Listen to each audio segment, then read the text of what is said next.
Hello. Hi. Hi. Hi, Jen. Hi, Karen.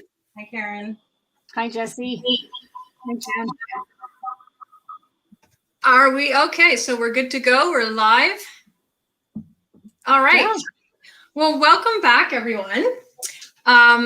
This is our third and final session for today.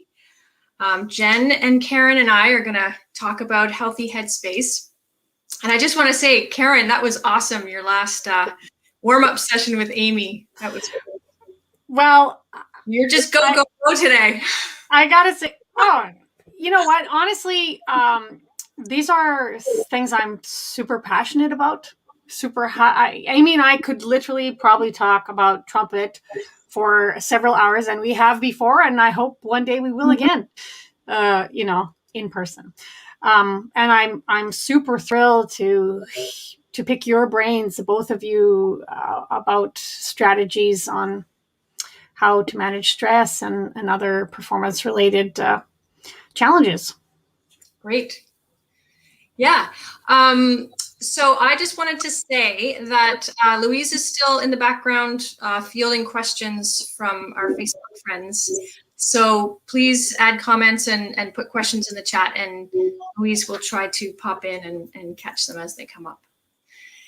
So Jen Stephen plays in the Kitchener-Waterloo Symphony. Karen Donnelly, as you guys know, if you were in the last session, she plays in the NACO Orchestra in Ottawa. And I play in the National Ballet of Canada Orchestra and the Hamilton Philharmonic. So we are here today. I'm so grateful to have this conversation with you guys, because I'm hoping we're basically going to have an informal conversation and share ideas. And we want to start a conversation with our whole brass community about coping strategies for stress and motivation. And I feel motivated now because it feels like we're almost at the end of the road with this. There's a light at the end of the tunnel with the COVID thing, with the vaccine. And so I'm getting super pumped about getting back together again one day soon to play with you all. So the purpose of this conversation, like I said, was just to start sharing ideas. And these are things that the three of us have come across over the course of our careers. We're, three members of major orchestras in Canada, and we've found things that work by trial and error, and we've found things that we've learned things from other people along the way. And so we wanted to share some of those things that we've stumbled across and learned over the years with you. So one thing I did want to mention off the top is that none of us are experts in the field of mental health. So we all just have our own ideas of things that worked for us, but we are definitely not experts in this field. So please do not assume that we have knowledge about really specific things. It's just things we've found works for us. So on that note, if you are really struggling right now with mental health, we have some resources for you on our page. I think it'll be on our Facebook link and on our website, CanadianWomenBrassCollective.com. So you can have a look there. And please, if you are struggling, please don't struggle alone. You don't have to do it alone. Reach out to somebody, your family doctor, a healthcare professional, and get help if you are struggling right now. So moving on to, we wanted to talk about staying motivated right now. And I wanted to ask you guys some questions about that.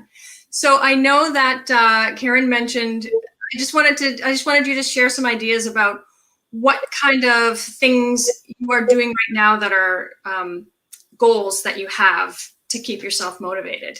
Karen, you mentioned you're doing a 100-day challenge. Yeah, it's my second winter on Instagram doing this 100 days of practice challenge that I believe it was started by Hilary Hahn, the violinist. Oh, yeah. I mean, there's 100 days of yoga and 100 days of, whatever. So, yeah, I started it last year because I was kind of in a little bit of a funk. It was winter, it was dark. And I'll tell you that it was Tom Hooton, who's a real mentor. I've never taken a lesson from him, but just his work and his approach. He has a lot of incredible resources online that are super, super interesting and really inspiring. And he was doing it. And I felt like every day I was like, oh, yeah, I want to see what Tom Hooton's doing today. And it made me feel, it motivated me. It was inspiring. And so I thought, you know what? And I was like, this is amazing that he's doing this and how lucky are we are. And I thought, you know what? If I'm going to be the recipient of this from him, then I should reach down and be courageous and try to maybe, the trickle down effect that maybe my posts could be an inspiration to anybody. I mean, I really do it quite selfishly because it does motivate me. It does make me accountable. It does. I record myself much, much more than normal. And sure, I'm sure and you have inspired people. I don't know. I mean, I will say that I have heard from friends and colleagues who say, yeah, that was great, or ask questions or start a dialogue, or if, it makes me, I like it when people do reach out or whatever, because it is gratifying, but really I am kind of doing it selfishly. It is my own, it's keeping me accountable. So yeah, I like it. And what about you, Jen? What kind of practice goals have you set for yourself these last few months? Well, I think this is, I kind of feel like, in our careers, there are always these times where we don't have a lot going on. For me, it tends to be January and the summer. I just know that those are times where I'm going to be able to dig into, the things I don't have time to do the rest of the year. So I'm quite accustomed to setting myself those goals in January, and this just seems like a really long January, so it's like we get to dig into those goals, and then we actually have the chance to reevaluate and say, okay, what worked, what didn't, and then it's kind of a luxury, right? It does feel like a luxury, but I've also found that it's been really important for me to maintain a routine, like in terms of time. I know what time I hit my practice room pretty early every morning, because that way I know I'm set up for the day. It's not going to be hanging over my head. I'm not going to worry about it. Life isn't going to interrupt. So I found that just establishing that has been incredibly important during this time. Yeah. If anybody out there in Facebook has any ideas, practice goals that you've found that work for you, put them in the chat, and we'll look at them later and share them with your friends. Yeah, I actually was told about something. If you're a horn player, you might know about this already, but I just learned about it from a colleague from the ballet, Derek Conrad. He sent me the horn player, the principal horn player of the LA Phil, Andrew Bain, has been doing these weekly warm-up sessions, and there's one that starts tomorrow. So you register on the website. I think it's called Invested Musician. It's in our we have a page of references. Anything we sort of talk about during this talk, you can access on the, I think it's in the Facebook chat and definitely on our website. So if you go to investedmusician.com, you can register to do these warm-ups. And I think it's going to be great. So every Monday, you are in a Zoom call with Principal Horn of LA Phil, and you get to do his warm-up with him. So that's awesome. Wow, that's cool. Yeah. I am so glad that Derek told me about that. Wow, that's cool. And so, Karen, you mentioned in your last session with Amy that you have a trainer and you're focused on fitness. And I'm curious for both of you guys, how does fitness and exercise fit into your mental health and practicing? How does that all fit together for you? Well, for me, I start the day pretty much every day with a really long walk. I love walking, and that just sets me up for the day. Sometimes a struggle to get out of bed, but it really, really helps. And And then I do quite a bit of strength training, and I find that really over the years has really boosted my confidence as a player, and as a human. You know, it's really kind of informed how I feel about myself all the time. So I tend to, like, if I have listening to work to do or things like that, I tend to do that kind of work while I'm walking, because I like to move. I get fidgety if I have to sit and listen. So I tend to multitask that way with my exercise routine. Karen? I think fitness is a really important part. And as we age, I'm older than you two, but you know, I can see my colleagues over the years, like as people get into their 40s, 50s, 60s, whatever, you know, there's always a shoulder problem, elbow problem, you know, like, or posture issues. So I'm trying to get ahead of that. I do struggle with some overuse in my forearm, like but I've been, you know, working on that for years. It has nothing to do with age. It's sort of just been, that's me. But you know, when I'm really playing hard, so I really spend a lot of time trying to strengthen my shoulder, the whole shoulder girdle area, and, like, you know, between the back. So a lot of pulls. And yeah, I would totally agree with Jen, like that it definitely helps my feeling of strength as a player. It helps my motivation, it improves my mood. That's very common, right? Common understanding that exercise does improve your mood. So yeah, I would 100% advocate for good strength training and, you know, getting, you know, a walk or some kind of cardio. Absolutely. Yeah.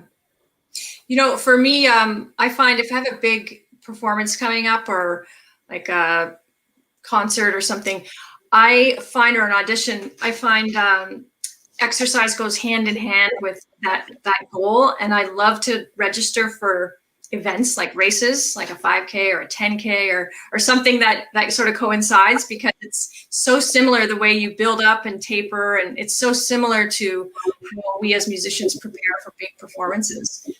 I find it really motivating to have that. You know, it gets me away from practicing too much, you know, doing the physical stuff. So that's great. And if anyone else, if anyone has in Facebook land has ideas about that, share them in the chat. So Karen and I participated in this, jump in, Karen, if you want. The UBC School of Music put on, I guess it was last month, they put on, through their Thrive Fest festival, they put on a show, and one of their main speakers was Don Green. And for those of you who don't know who Don Green is, he was an athlete, and then he started training athletes, and now he trains musicians, and at the Juilliard School and other places. And he wrote a few books. I think his latest one is called Performance Success. Oh yeah, I think that was his first book, maybe. Yeah. This is his first book. Yeah. For musicians, Audition Success. Yeah, and most of you out there probably have heard of him before or know his books. And his latest one is called Performance Success. Yeah, Performance Success, Performing Your Best Under Pressure. So he gave a 90-minute talk, and it was so inspiring. I don't know what you thought, Karen, but he talked about motivation and practicing, and you know, it was so inspiring, and we wanted to share a few of those ideas. So one of the things he mentioned was that he has a viral video that it's called How to Practice Effectively. And this video has, I just looked the other day, it has almost 9 million views. And it's only about 5 minutes long. But it talks basically about how to get into the right mental headspace to perform at your best, or to learn how to do that. And if you haven't seen the video, I highly recommend watching it. It's fascinating. One of the things that they do mention in the video is there was a study done, and they had 144 basketball players. They were split into two groups. And over the course of 2 weeks, Group A practiced free throws physically in, with the net and everything. And then group B practiced mentally in their minds. And after the 2 weeks, they tested both groups, and each group improved the exact same amount. So there was no difference between group A and group B. So I find that really fascinating. And a lot of it has to do with your mental practice. And I like to, as part of my daily routine, I like to spend, some time in, I call it the mental gym, where I'm thinking about this stuff or reading about it or learning about it, because it's very, very powerful. What do you think, Karen? Did you have ideas? Yeah, honestly, I would love to it was such a privilege to be a part of that. And I would love to echo your thoughts. Like if there's people out there actually really having a hard time, this man, he's a trained professional, and his presentation was so incredibly inspiring. I just had so much takeaway from him. I wonder if it's accessible after the fact now. That's a good question, but I took some copious notes, and I would love to just, if you don't mind, if I just read them. Yes. Because he was commenting that all of his clients, everyone is depressed. Everyone is having a hard time. There's so much anxiety in our industry as musicians. Are we going to get back? When are we going to get back? What is it going to look like? We all know what it is. Okay. So he had these, which really resonated for me, that as so just concrete strategies on how to set yourself up for a good day. Okay. So I'm just going to read. Okay. So the morning routine, get up in the morning. Very important. He said most people are most effective working in the morning. So this is what he does. Within the first 15 minutes of getting up, this is what he suggests. Wash your face or splash cold water on your face 7 times. Okay. And ever since this thing, I've been doing it. And let me tell you, it gets you going. Or if you're in the shower, count for 10 seconds under cold water, but it releases endorphins, and it gets us, the polar plunge. It's that, but just with in your face. Then he says, go outside or get some kind of walk in or raise your heart rate for 5 minutes. Do deep breathing, do some jumping jacks, run in place or whatever, because that also sends oxygen to your brain and gets you feeling better. You wake up, you're like, oh, here we go again, another day in my apartment, boom, boom, cold water, boom, boom, jumping jacks. And all of a sudden you feel like, oh yeah, sort of. Then before you go to practice, Don Green suggests that you sit quietly, a moment of mindfulness, and check in. How am I feeling? And he says, set your goal for your session, your practice session. Have you 3 goals. What do I want to accomplish? These three things, and whatever they are. Write them down, he says. Imagine them fully. Again, using the power of this incredible muscle up here. Hear the sound you want to make.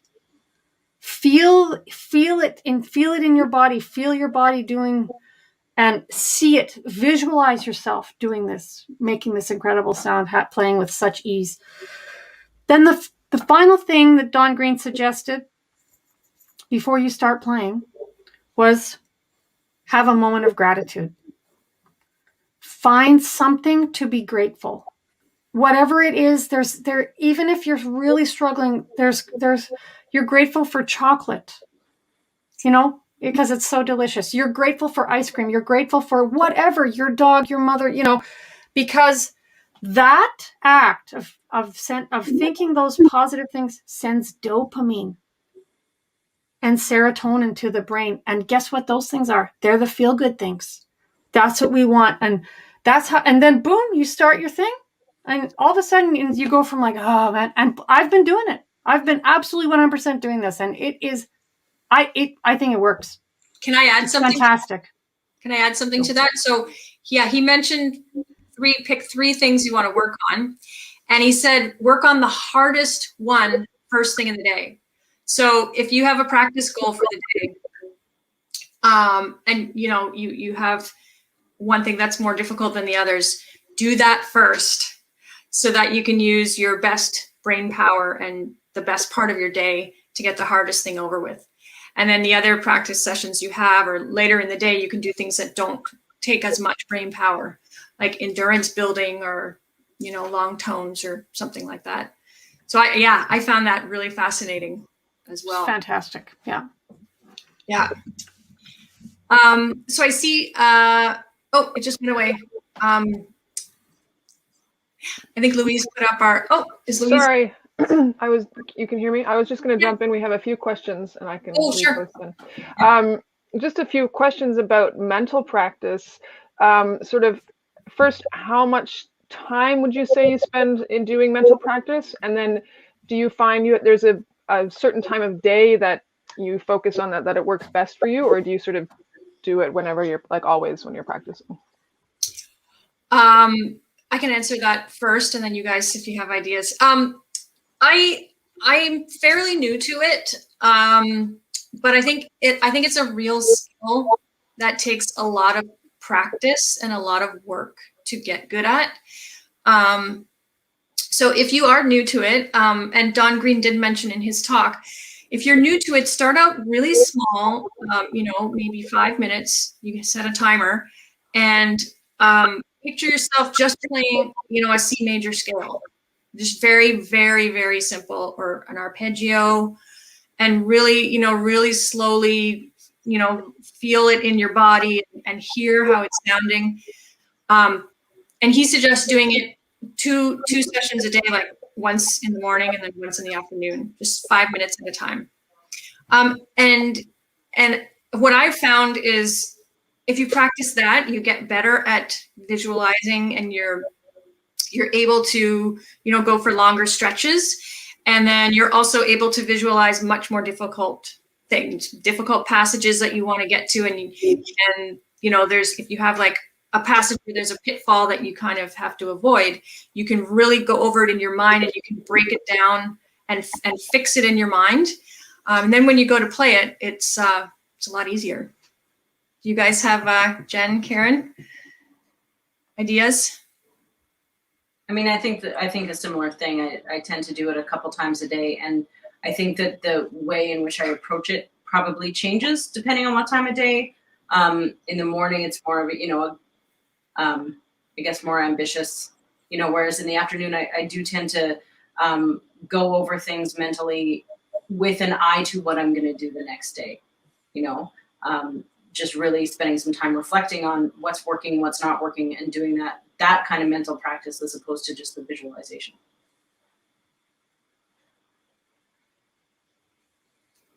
You have anything to add, Karen? Those are great. I think yeah.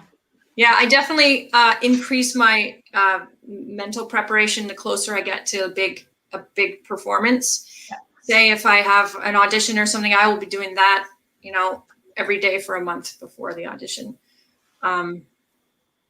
Yeah, that's good. Any other questions in the chat, Louise?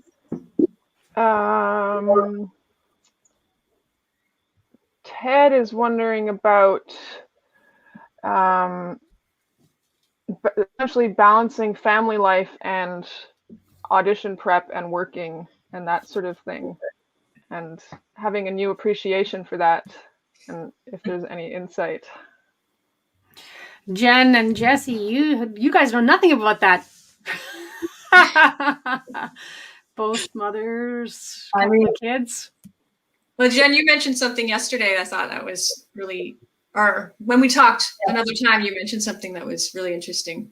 Well, one thing that I found was, I got to a certain point when I had babies at home and I was trying to freelance, and there was never enough time to do anything, and I realized that, the luxury of time I had as a student was probably gone forever, at least for the foreseeable future. And I started to investigate, how to balance all that. And that was when I ended up going down a path quite heavily into mindfulness-based stress reduction, which is something I still rely on very, very heavily in my day-to-day life and in my practicing. And it's just an idea that we can't stop life. We can't say, okay, well, this isn't gonna exist for this amount of time because I'm gonna be practicing. That's not it's not realistic anymore, right? So, and then that also transfers onto the stage and your voices in your mind. You know, the voices that come up and you know, can distract you. Well, you can't really just compartmentalize them and say go away. As soon as you do that, they tend to get stronger, and then you get into this cycle, right? So just the idea that life can coexist with what we're doing, and maybe they're at different levels. You know, maybe I have learned how to practice while there are things going on in my house, and complete silence is not ever going to happen again. I shouldn't say that. Or, you know, maybe I can accept the fact that the voices might come into my head when I'm taking my breath before a big entrance or whatever. And I'm not going to be able to just like stick that in a box and put it away. I can learn how to manage it in a gentler way so that it can coexist with what I'm doing, without me judging myself for having those thoughts. We all have those thoughts, right? We all have a lot going on, whether it's mentally or in our life at the same time. That's awesome. Do you have a favorite? Do you use an app, or what do you use for your meditation and mindfulness? Well, I did a course that was based, so mindfulness-based stress reduction was developed by a man named John Kabat-Zinn at the University of Massachusetts. So I did a certified course, one of his certified week, very intense things. So I do use a lot of his resources. I think they're fantastic. I've read all of his books, and I reread them, and I listen to them while I walk. And I also use the Headspace app. It's pretty accessible when you don't have 40 minutes, or, you know, maybe I've got 3 minutes and I can just like focus in and remind myself of how to balance this all. Awesome. Nice. Jessie, did you want to add anything, or? You don't have to. I mean, I echo what Jenna said. I guess I'm in a slightly different stage of my life in terms of balancing work life. I mean, I have 3 kids, but they are older now, so they don't need as much attention as they used to. Yeah, so it's slightly more manageable, but I do remember feeling I should have taken that mindfulness course, Jen, back a few years ago. The kids were 2 and 5, and yeah. I was pretty run off my feet a while ago, but it's okay now. I feel your pain, Ted. We have a lot of we have some other awesome questions, but I thought maybe you guys could keep talking for a bit, and we'll come back to more questions in a bit. Yeah. Cool. Was there anything else you wanted to add about visualization? Karen, you mentioned, or you maybe wanted to mention about the book that Don Green talked about called. Oh, yeah. You know, yeah. He referenced a Wayne Dyer book, See It When You Believe It. And yeah, that was pretty powerful. This idea of you can retrain your brain. We can retrain our brains. We can learn. And because he was saying, if you think about something enough, you will eventually start to see it. So, and that thoughts are things that have effects. That's what he said, and I put big stars behind it. Thoughts are things that have effects. So and he suggested the strategy of like, again, kind of, it's 3 steps. Imagine you're going to win that audition or whatever it is, you know, play that concerto or play that recital or whatever. You imagine that, and you put into words, if you're constantly saying, you know, we have the monkey mind, the voice in there, like, oh man, you're going to miss that high C, or oh man, that you're never going to make those 16th notes, or whatever it is, you know. But we also have to have the positive coach mind, voice, talking much louder. And we have to saying things like, stay focused, keep on your game. You have practiced this. You are ready. Of course, you know, the words we use for ourselves we have to use such kindness and compassion towards ourselves, like as if you're talking to one of your best friends and you're encouraging them. Yet we use this like really terrible language when we self-talk. Oh man, that sucked, So yeah, so imagine the goal in your thoughts, strong, put it into words that are helpful, positive, and then put into action the deeds, the doing. Set your list of like, I got to practice this so I can play that lick, what is so interesting is like, here's an expert. That guy's an expert. We're musicians sort of surviving and doing our jobs and finding these strategies.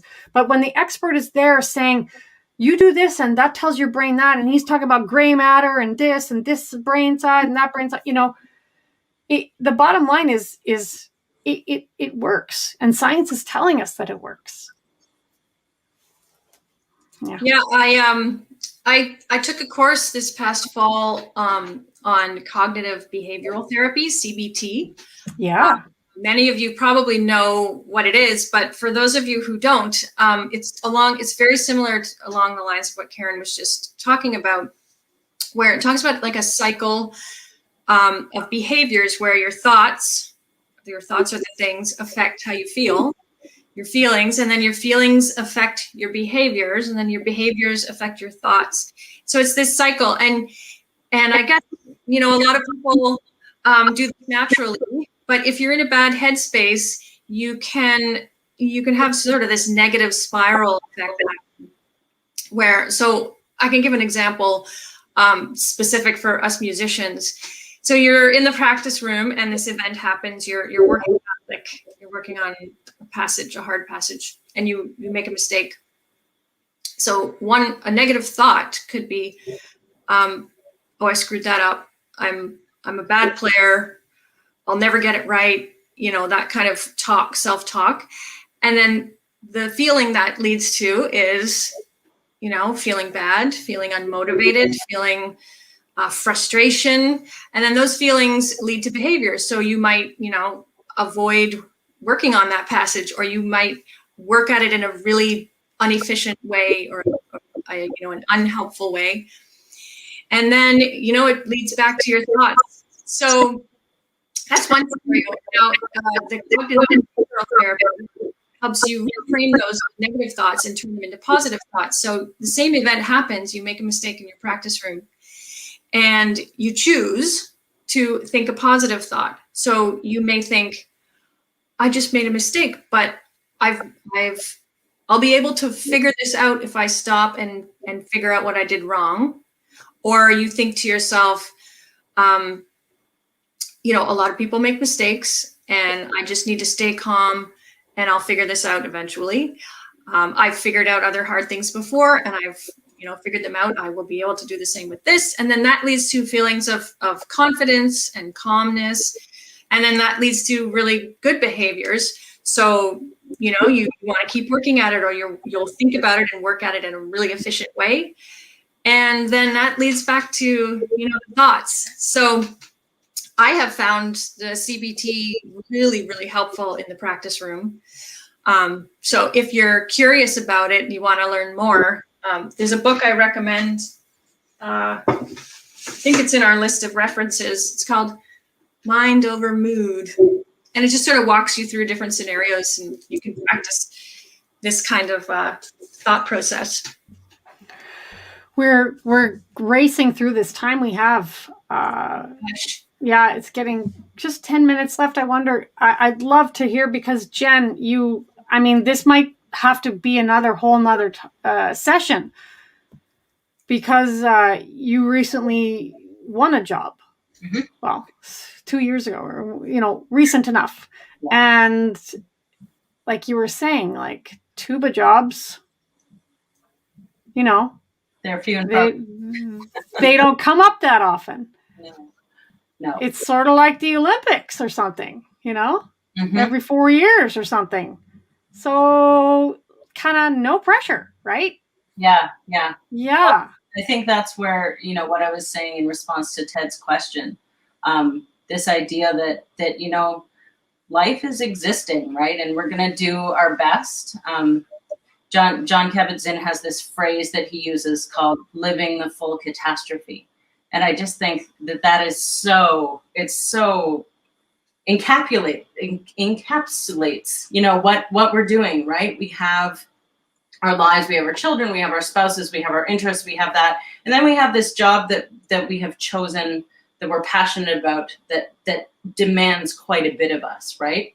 And we have to allow that, that's what life is, right? That's what life is supposed to be. And we can, I don't want to say we can do it all because that's such a cliche, but we can manage it by allowing things to coexist with one another, and by, taking joy out of that coexistence. Because I think that full catastrophe can really inform your musicianship as well. And I think that's really important. So I have a question for both of you. What advice do you have to, young brass players, young students right now? What advice do you have to them for, keeping a good, healthy mental headspace as they go through their schooling and careers? Want to go ahead, Karen? Me? Well, I think one of the most important things that I think is so valuable and that sometimes is missed is all the opportunities for learning that we have, especially now that so much is online, but also within our communities. In non-COVID times, there are people coming through and giving master classes all the time. They're visiting ensembles. They're colleagues. We all have these amazing colleagues that we can learn from, and when you're a student too, right? And I think taking advantage, learning from all of those people, just, soaking it up, keeping in mind that when you finish school, that doesn't mean you're done learning. You're still gonna hopefully continue to learn from all these great resources that we're surrounded by, and taking advantage of that. Yeah, that feeds right into something that from the Don Green talk, that he quoted a study that said that athletes train better in a group. So we need our colleagues, we need our classmates. And, if you're at home and you're practicing on your own and you're not getting your ensembles and you're not getting your chambers and you're not getting all these in-person things, right now at this time, create a Zoom group, like Jessie's mentioning about Andrew Bain, create something where you can get feedback, a study group, or play etudes for each other, so that you are making this connection. It's not only good for us personally, but it's so good professionally to connect. That doesn't, yeah. But I do think in terms of mental preparation, obviously, being mindful. I meditate. I use an app. It's very easy and it's very hard, But I have 100% noticed that it absolutely helps me. Mm-hmm. Helps me stay focused. Helps me calm down. Helps me stay on my task. But I would say exercising self-compassion and the talk. Don't let that little devil on the shoulder become loud.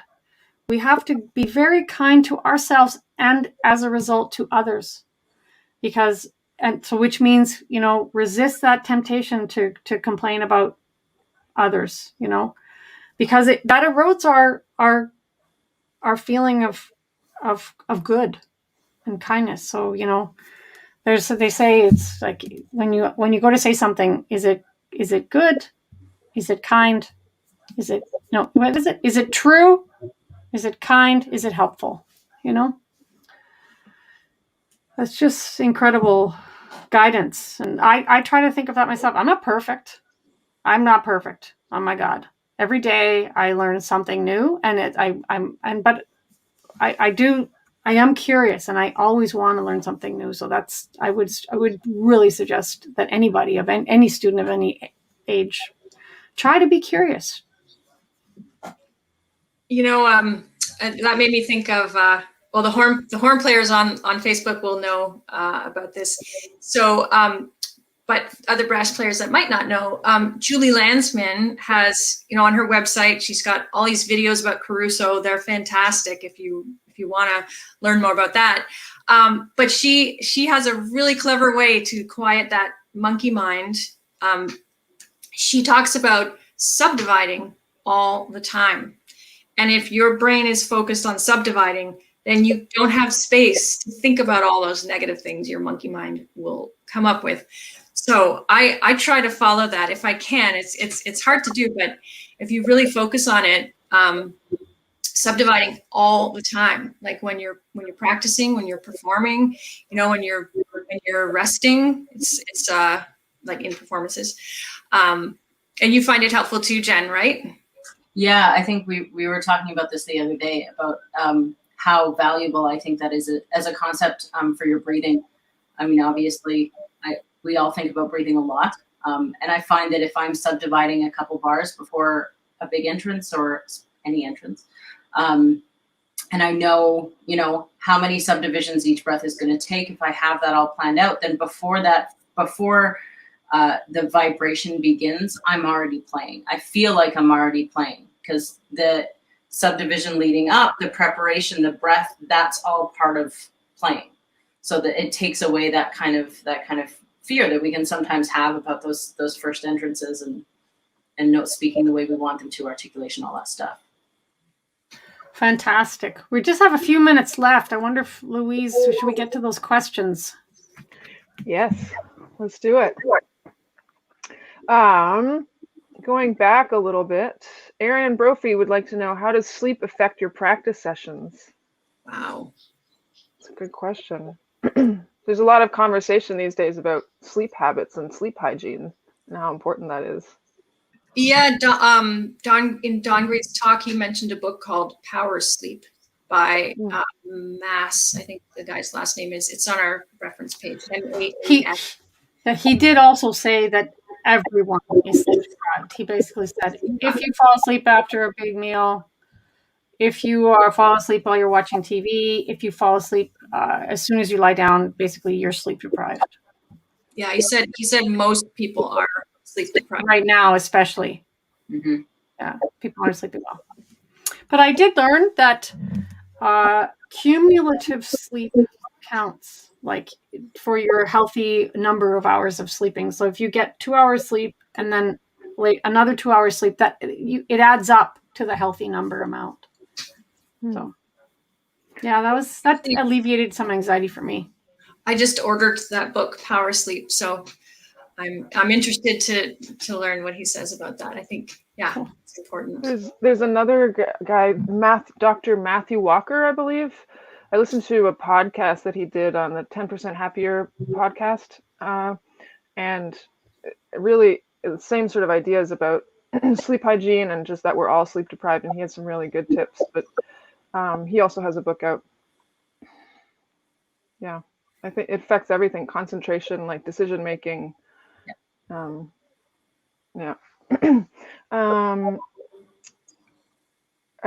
Let's see.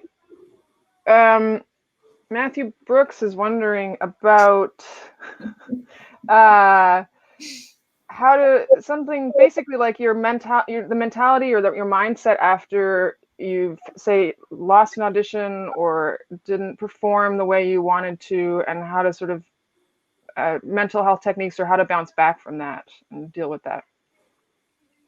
I mean, for me, I always try to think of those as learning opportunities. I take the second to feel my feelings and, accept that that's okay to feel the way I'm feeling. And then how do I learn from this? What in an audition situation, what went well, what didn't. I'm very meticulous the day after an audition about taking notes, writing down, like going through the day step by step, this worked, this didn't work, and going through my prep, what worked, what didn't work. And then the same thing with performances, so that everything, I try to spin everything in a positive way so that everything is going to make me stronger the next time. Yeah, I agree with what Jen has said. And also I think if you it kind of ties in with the visualization aspect of your preparation. If you have spent a lot of, time in the mental gym, picturing yourself really happy after your performance, feeling like once you've learned the skill of visualizing it and practiced it, and you can sort of jump to this, just picturing yourself having performed really, really well and being really happy. And like Karen mentioned, if you think about it enough, it will happen. So if you have a bad performance, then the next time you think, oh, maybe I should spend more time in the mental gym, picturing it going well. I listen to this.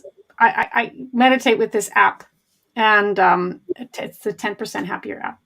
And there's one course in there that's led by this man named George Mumford, and he's the meditation coach for like super elite athletes, members of the NBA, the NFL. He was the meditation coach for the Chicago Bulls basketball team during their major, like the time when Michael Jordan was, when they were winning all the championships. And so, like, imagine these guys who like miss that pass or don't get that touchdown with millions of people watching, that pressure. And so he coaches them to not be the mistake. You are not that mistake. And when you meditate, we always sort of lose our focus, but you always let it go and bring it back, So it's the same thing with the mistake. Okay, I just cacked that note. I acknowledge that I cacked the note. There's no hiding from it. I play the trumpet, but let it go and begin again.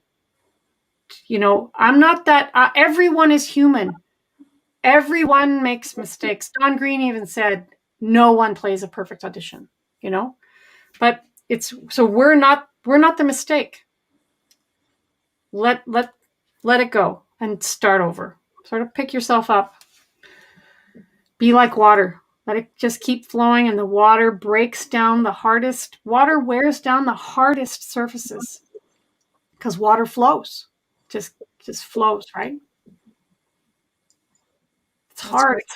It's hard. Oh my goodness. We're so, as musicians, we're so attached to it. We're so committed and so passionate about what we're doing.